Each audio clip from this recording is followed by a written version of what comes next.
Hi, and welcome to this week's Commission Recap video. Today is actually Tuesday, September 3rd. We just finished our Commission meeting. I'm here with Rod Layton from the Children's Justice Center.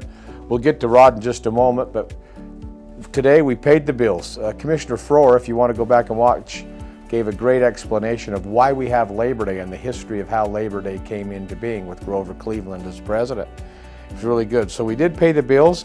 You'll remember last week in Commissioner Bolas's presentation, they talked about the provisions for the purchasing code. The second reading was today and that passed. We also did a contract with a paint contractor for painting the Weber County Jail, just to keep that fresh and weatherproof. But interestingly enough, Rod, we did a couple of contracts today with the Children's Justice Center. Just take a moment and tell people what the Children's Justice Center is, if you would.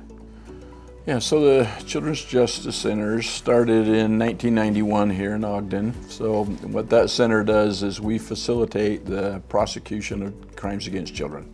So we work directly with law enforcement, we work directly with DCFS, plus a number at FBI, Hill Air Force Base. Anytime a child has been a victim of a crime, they come through a CJC, Children's Justice Center. There's 26 of these in Utah.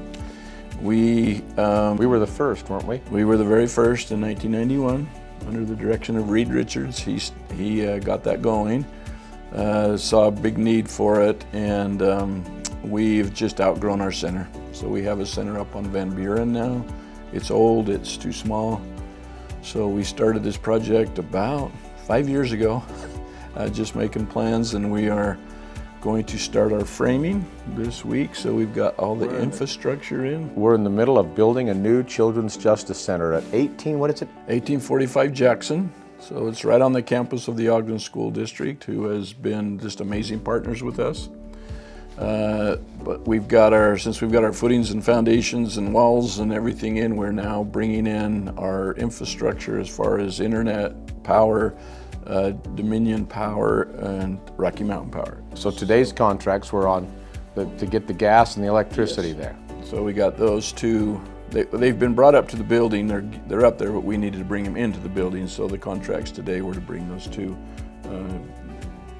utilities into the center. Yeah, that's great. Unfortunately, we have to have unfortunately, there is a need for a Children's Justice Center, but we're glad that we can meet those needs by providing those kids that have had hard things happen to them a safe place for them to go. So we're glad Rod and his team over there is making sure that we can have the best experience based on what they've gone through there. And so Weber County's, there's a lot of things we're doing right, and this is one of them. And Rod, we sure appreciate your work. That was a kind of a short meeting today, but that kind of wraps things up. Appreciate you tuning in, and we'll look forward to see you at the next week's commission meeting. Thank you.